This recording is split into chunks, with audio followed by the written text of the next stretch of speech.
Pernahkah kamu bertanya mengapa sebagian orang sulit sekali melepaskan apa yang sudah berlalu? Aku tidak berbicara tentang keterikatan romantis yang biasa, tetapi tentang ikatan tak kasat mata yang tertinggal ketika seseorang pergi. Tanpa drama, tanpa penjelasan, hanya dengan kesadaran. Carl Jung pernah berkata bahwa apa yang tidak disadari akan muncul sebagai takdir. Dan seringkali takdir itu berwujud keheningan yang mengubah segalanya. Bayangkan ini seorang pria yang terbiasa memegang kendali emosi. Dia percaya dialah yang mengatur tempo, bahwa dialah yang mendominasi permainan perasaan. Namun suatu hari tanpa peringatan, tanpa keluhan, tanpa air mata, wanita itu berhenti merespons. Tidak ada pemblokiran, tidak ada teriakan, tidak ada drama, hanya keheningan, sebuah keheningan yang dewasa, hampir sakral, sebuah kekosongan yang penuh dengan kehadiran. Dan pada awalnya, pria itu tidak merasakan apa-apa, atau setidaknya, begitulah pikirnya. Egonya berbisik dia hanya sedang bermain. Main dia pasti akan kembali, mereka selalu begitu. Karena dalam pikirannya, hubungan mengikuti skenario yang berulang. Tetapi skenario itu kini telah rusak. Wanita itu tidak bertindak. Karena dendam, dia sedang menempati versi baru dari dirinya sendiri. Versi yang tidak lagi berlari, tidak lagi mengejar, tidak lagi mencari pembenaran. Dan disinilah konflik yang sebenarnya dimulai, karena ketidaksadaran laki-laki seperti kata Jung merespons simbol terlebih dahulu, bukan logika. Dan simbol dari wanita ini bukan lagi sosok yang menunggu dia, adalah sosok yang memilih untuk pergi dengan harga diri.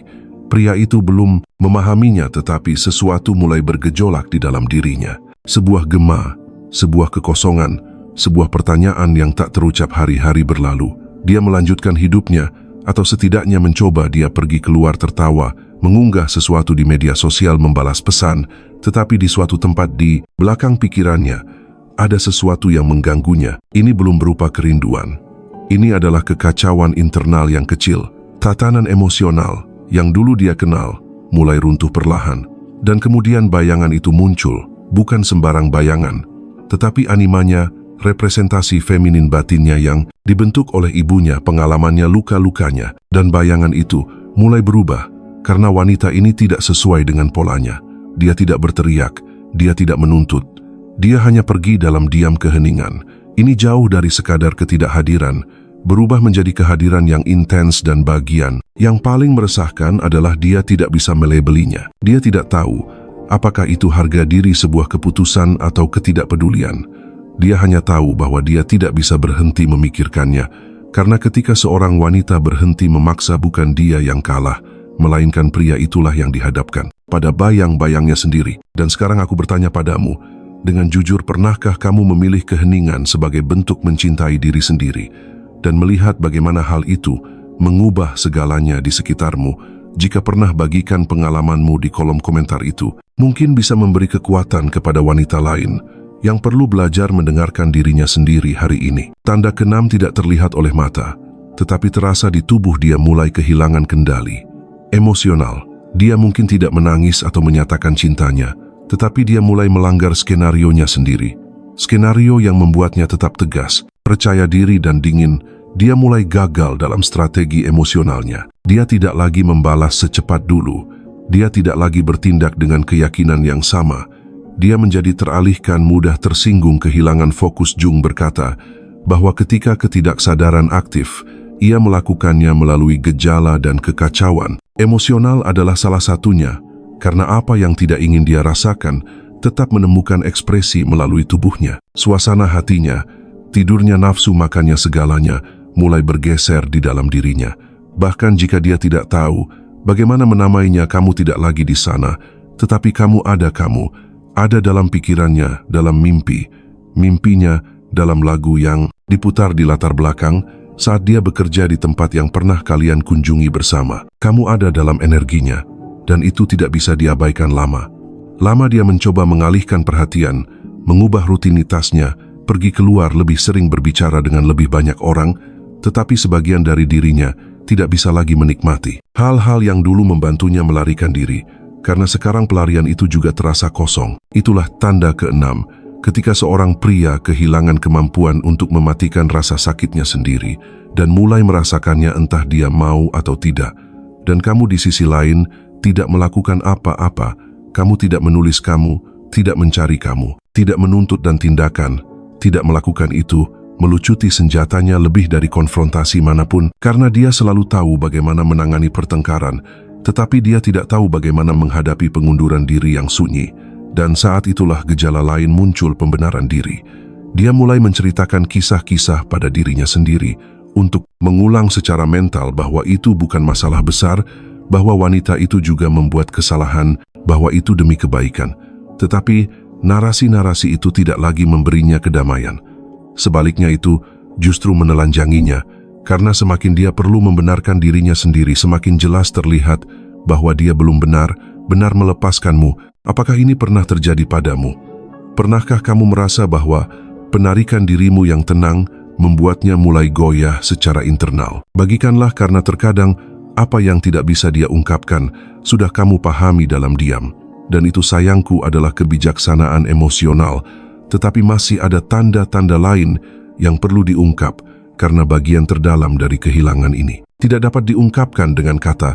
Kata itu menunjukkan dirinya melalui apa yang tidak dia ketahui cara mengelolanya. Dia masih belum menyadarinya, tetapi dia sudah mulai kehilangan kendali, bukan atas dirimu, karena dia tidak lagi mengendalikanmu, tetapi atas gagasan yang dia miliki tentangmu. Dan kehilangan kendali itu bukan hal kecil, itu adalah luka bagi ego, sebuah pukulan bagi skenario mentalnya, di mana kamu selalu menjadi orang yang tinggal, yang membalas, yang memaafkan. Dalam pikirannya, keheninganmu masih bersifat sementara, tetapi tubuhnya mulai mengatakan sebaliknya. Ada kegelisahan yang tidak mau pergi, dorongan untuk memeriksa media sosialmu, untuk melihat apakah kamu melihat ceritanya, untuk mencari tanda bahwa kamu masih di sana, bukan karena cinta, namun karena kebiasaan. Karena ego mencari bukti bahwa ia masih memegang kekuasaan. Carl Jung berbicara kepada kita tentang kekuatan bayang-bayang, bagian dari diri kita yang kita sembunyikan, bahkan dari diri kita sendiri. Dan ketika kamu diam karena menghargai diri sendiri tanpa balas dendam, tanpa manipulasi, apa yang kamu lakukan adalah menempatkan cermin di depannya. Dan di cermin itu dia tidak lagi melihat wanita yang memujanya, dia melihat seseorang yang tidak lagi ada di sana. Dan yang lebih penting, dia melihat dirinya sendiri. Dalam kekosongan yang kamu tinggalkan itu, melucuti senjatanya, karena sekarang tidak ada penjahat eksternal, tidak ada argumen di mana dia bisa menegaskan dominasi. Hanya ada ketiadaan, dan ketiadaan ketika tidak dipahami akan terasa lebih menyakitkan. Dia mulai mengingat detail-detail terkecil. Bagaimana kamu tersenyum saat menyajikan kopi untuknya, saat kamu tetap diam menghadapi ketidaksopanannya. Tatapan terakhirmu sebelum kamu pergi, kenangan yang dulu dia abaikan kini menghantuinya. Dan di sini, sesuatu yang krusial terjadi. Ketidaksaran mulai bekerja bukan melalui logika, tetapi melalui simbol. Seperti kata Jung, dia memimpikanmu bukan mimpi romantis, tetapi mimpi simbolis. Dia melihatmu dari jauh, mendengarmu, tetapi tidak bisa menjangkaumu. Dan saat bangun, dia merasakan campuran antara kekosongan dan urgensi. Dia tidak tahu apakah dia ingin kembali padamu. Dia hanya tahu, dia tidak tahan, tidak mengetahui apakah dia masih bisa kembali pada titik itu. Keheningan menjadi simbol evolusi. Itu bukan lagi jeda, itu adalah keputusan, sebuah manifestasi dari identitas barumu. Dan itu menghadapkannya pada ketidakmampuannya untuk berevolusi dengan kecepatan yang sama. Karena sementara kamu bertransformasi menjadi versi dirimu yang lebih sadar, dia tetap terjebak dalam kelembaman emosionalnya. Sekarang katakan padaku, pernahkah kamu memperhatikan bahwa semakin kamu menghargai dirimu dalam diam, semakin mereka mencarimu? Apakah pernah terjadi seseorang mencoba kembali hanya ketika kamu tidak lagi tersedia secara emosional? Bagikan di bawah ini. Terkadang cerita sepertimu bisa membuka mata wanita lain akan harga dirinya, yang sebenarnya dia tidak mengatakannya dengan lantang, tetapi dia merasakannya sesuatu terlepas dari jari-jarinya.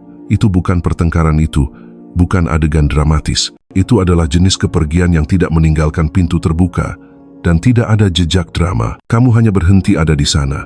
Dan bagi seorang pria yang terbiasa dengan validasi terus-menerus, itu membingungkan, karena dia tidak siap untuk kedewasaanmu.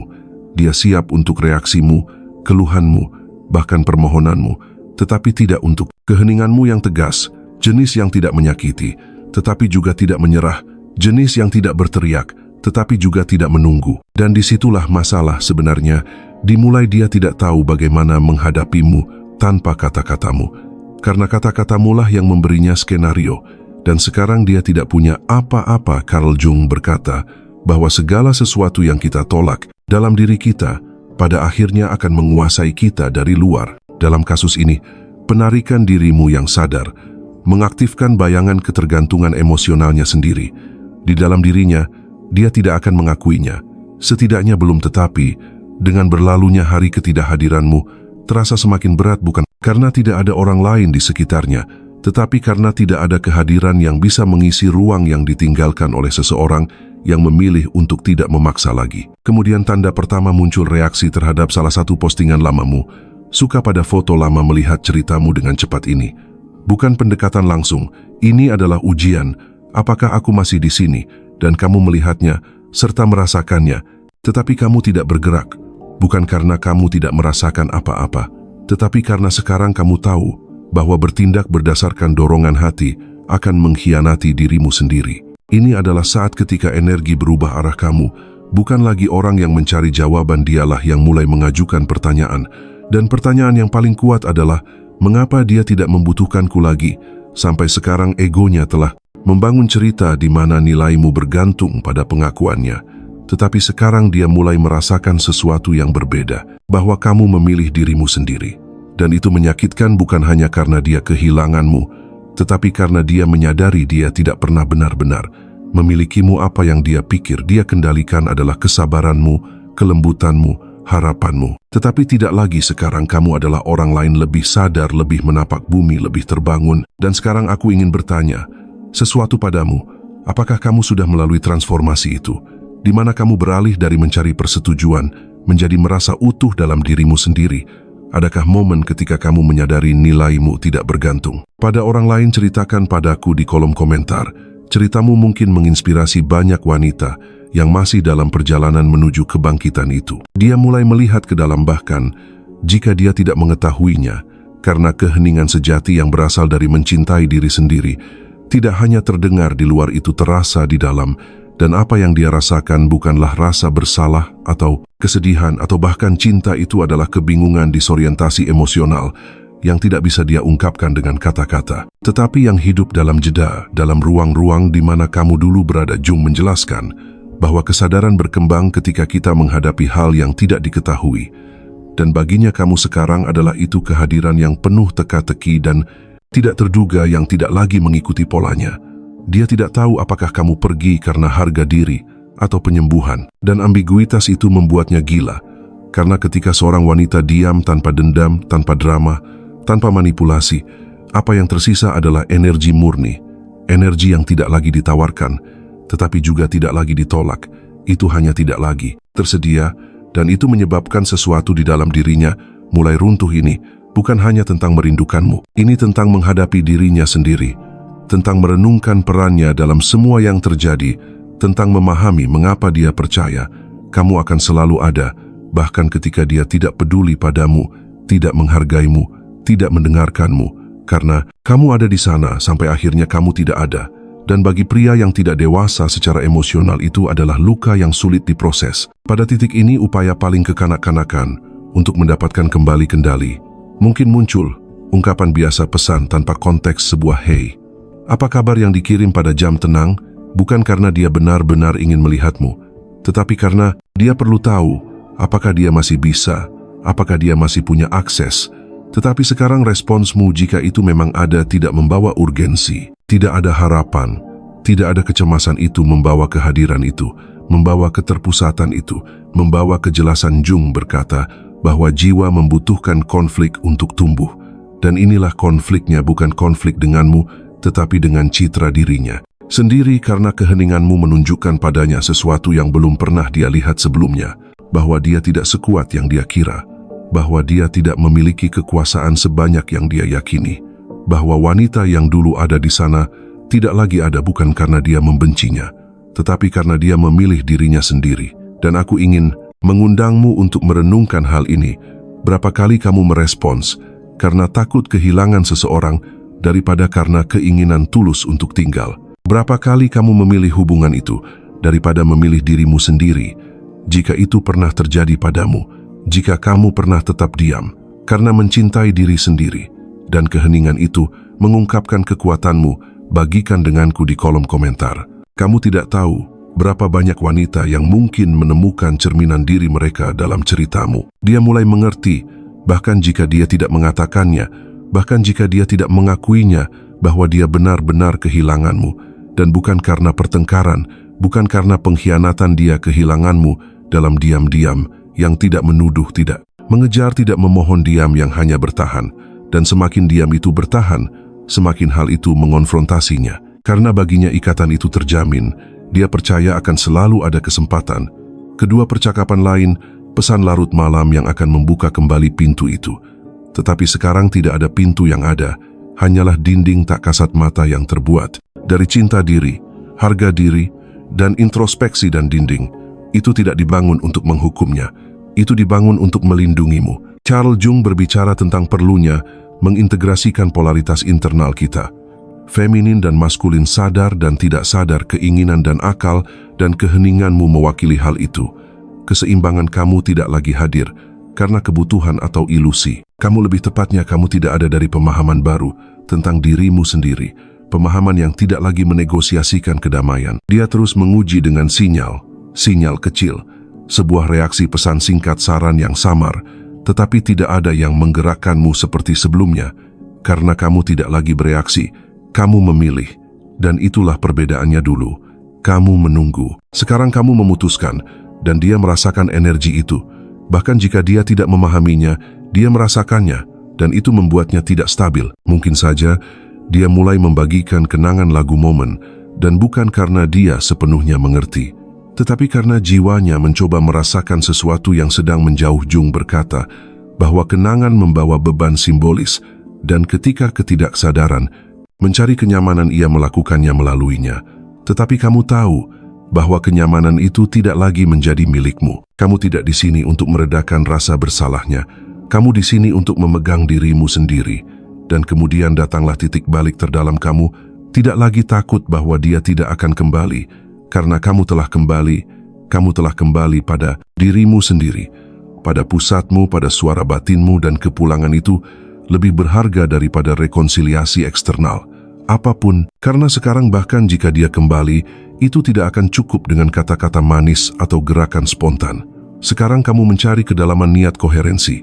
Jadi sekarang aku ingin bertanya padamu dengan tulus, apakah pernah terjadi bahwa setelah menunggu seseorang begitu lama, kamu akhirnya menemukan dirimu sendiri dan menyadari bahwa itulah teman yang paling kamu butuhkan? Jika ya, bagikan di bawah ini ceritamu, mungkin menanamkan benih kejelasan pada seseorang yang masih merasa tersesat.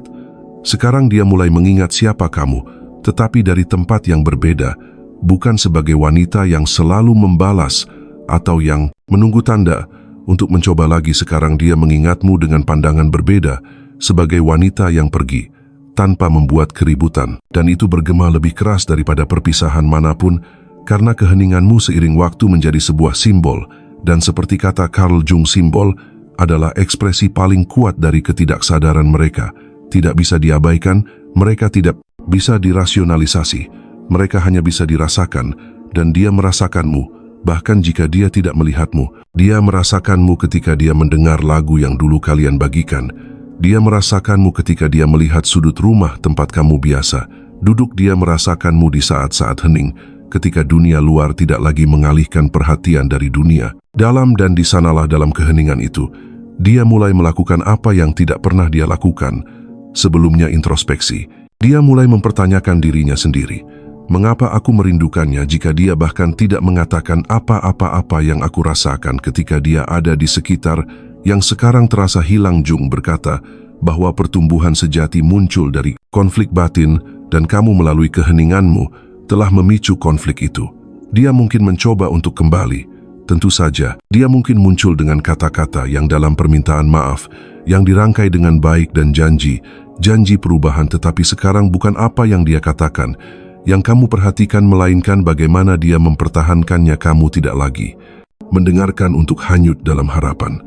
Kamu mendengarkan untuk melihat apakah ada keselarasan antara apa yang dia rasakan dan apa yang dia lakukan. Dan disinilah banyak wanita jatuh ke dalam perangkap emosional, mengira rasa bersalah sebagai cinta nostalgia, sebagai komitmen.